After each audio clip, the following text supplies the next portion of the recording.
हरे कृष्णा। आप सभी का दिन शुभ और मंगलमय हो। आज 14 जनवरी है और दिन बुधवार का है। आज सटतिला एकादशी का व्रत है। आज आप सब सटतिला एकादशी व्रत कथा का श्रवण करेंगे। आप सब व्रत रखते हैं तो भी, नहीं रखते हैं तो भी एकादशी के दिन एकादशी व्रत कथा सुनने मात्र से ही सारे पापों का नाश होता है और भगवान लक्ष्मी नारायण की कृपा सदैव बनी रहती है।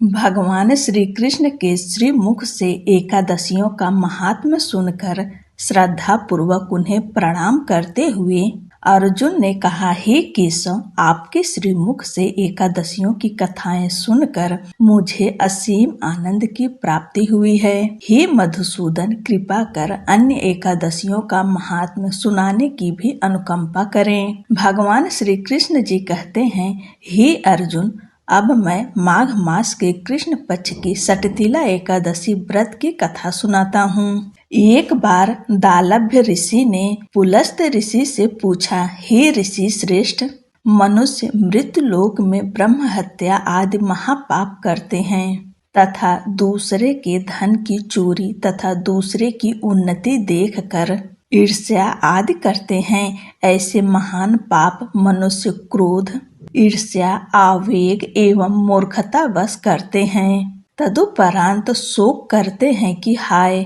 यह हमने क्या किया। हे महामुनि, ऐसे मनुष्यों को नरक से बचाने का क्या उपाय है? कोई ऐसा उपाय बताने की कृपा करें जिससे ऐसे मनुष्यों को नरक से बचाया जा सके, अर्थात उन्हें नरक की प्राप्ति न हो। ऐसा कौन सा दान पुण्य है जिसके प्रभाव से नरक की यातना से बचा जा सके? इन सभी प्रश्नों का हल आप कृपा करके बताइए।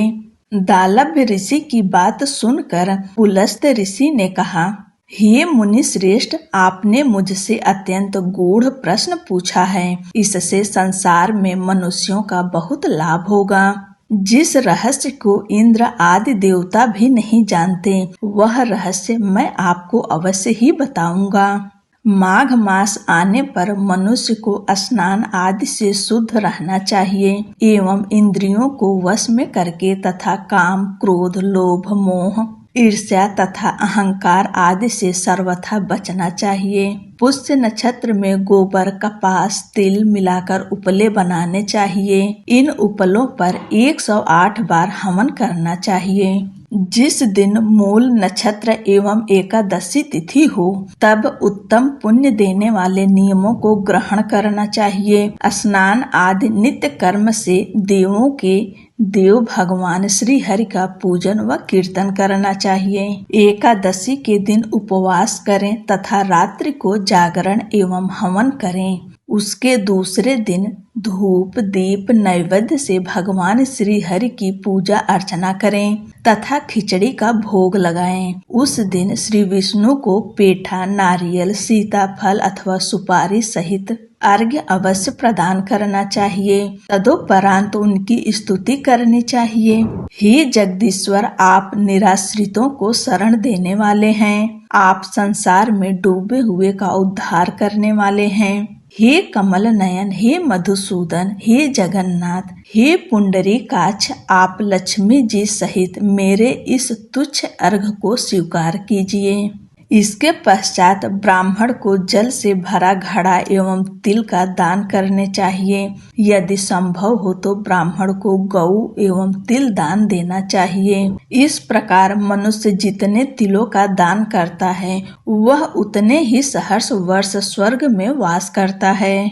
तिल स्नान, तिल की उपटन, तिलोदक, तिल का हवन, तिल का भोजन, तिल का दान, इस प्रकार 6 रूपों में तिलों का प्रयोग सटतिला कहलाती है। इससे अनेक प्रकार के पाप नष्ट हो जाते हैं। इतना कहकर पुलस्त ऋषि ने कहा, अब मैं एकादशी की कथा सुनाता हूँ। एक बार नारद मुनि ने भगवान श्री हरि से सटतिला एकादशी का महात्म्य पूछा। वे बोले, हे प्रभु, आप मेरा प्रणाम स्वीकार करें। सटतिला एकादशी के उपवास का क्या पुण्य है, उसकी क्या कथा है, कृपा कर मुझसे कहिए।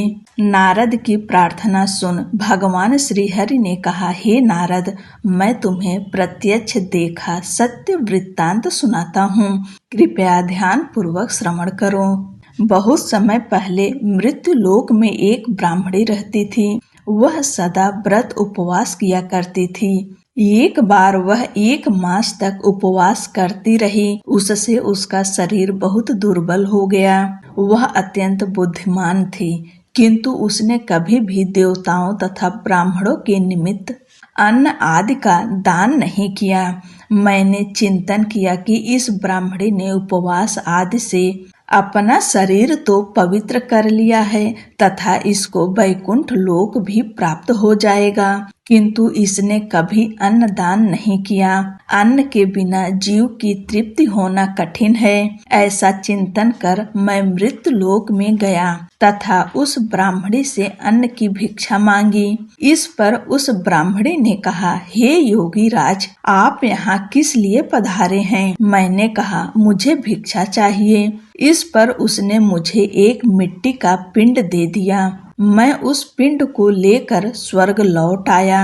कुछ समय व्यतीत होने पर वह ब्राह्मणी शरीर त्याग कर स्वर्ग आई। मिट्टी के पिंड के प्रभाव से उसे उस स्थान पर एक आम के वृक्ष सहित घर मिला, किंतु उसने उस घर को अन्य वस्तुओं से खाली पाया। वह घबराई हुई मेरे पास आई तथा बोली, हे प्रभु, मैंने अनेक व्रत आदि से आपका पूजन किया है, किंतु इसके पश्चात भी मेरा घर वस्तुओं से रिक्त है। इसका क्या कारण है?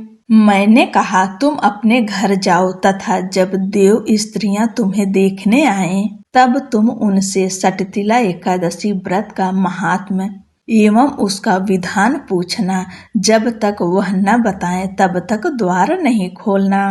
प्रभु के ऐसे वचन सुनकर वह अपने घर गई तथा जब देव स्त्रियां आईं तथा द्वार खोलने के लिए कहने लगीं, तब उस ब्राह्मणी ने कहा, यदि आप मुझे देखने आई हैं तो पहले मुझे सटतिला एकादशी का महात्म्य बताएं। तब उनमें से एक देव स्त्री ने कहा, यदि तुम्हारी यही इच्छा है तो ध्यान पूर्वक श्रवण करो। मैं तुमसे एकादशी व्रत एवं उसका महात्म्य विधान सहित कहती हूँ। जब उस देव स्त्री ने सटतिला एकादशी का महात्म्य सुना दिया तब उस ब्राह्मणी ने द्वार खोल दिया। देव स्त्रियों ने ब्राह्मणी को सभी स्त्रियों से भिन्न पाया। उस ब्राह्मणी ने भी देव स्त्रियों के कहे अनुसार सटतिला एकादशी का उपवास किया तथा उसके प्रभाव से उसका घर धन धान्य से भर गया। अतः हे पार्थ, मनुष्यों को अज्ञान को त्याग कर सटतिला एकादशी का उपवास करना चाहिए। इस एकादशी व्रत के करने वाले को जन्म जन्म की निरोगता प्राप्त हो जाती है। इस उपवास से मनुष्य के सभी पाप नष्ट हो जाते हैं। एकादशी व्रत को करने से जहाँ हमें शारीरिक पवित्रता एवं निरोगता प्राप्त होती है, वहीं अन्न तिल आदि दान करने से धन धान्य में वृद्धि होती है। इससे यह भी सिद्ध होता है कि मनुष्य जो और जैसा दान करता है, शरीर त्यागने के पश्चात उसे फल भी वैसा ही प्राप्त होता है। अतः धार्मिक कृत्यों के साथ साथ हमें दान अवश्य करना चाहिए। शास्त्रों में वर्णित है कि बिना दान किए कोई भी धार्मिक कार्य संपन्न नहीं होता है। बोलो लक्ष्मी नारायण की जय।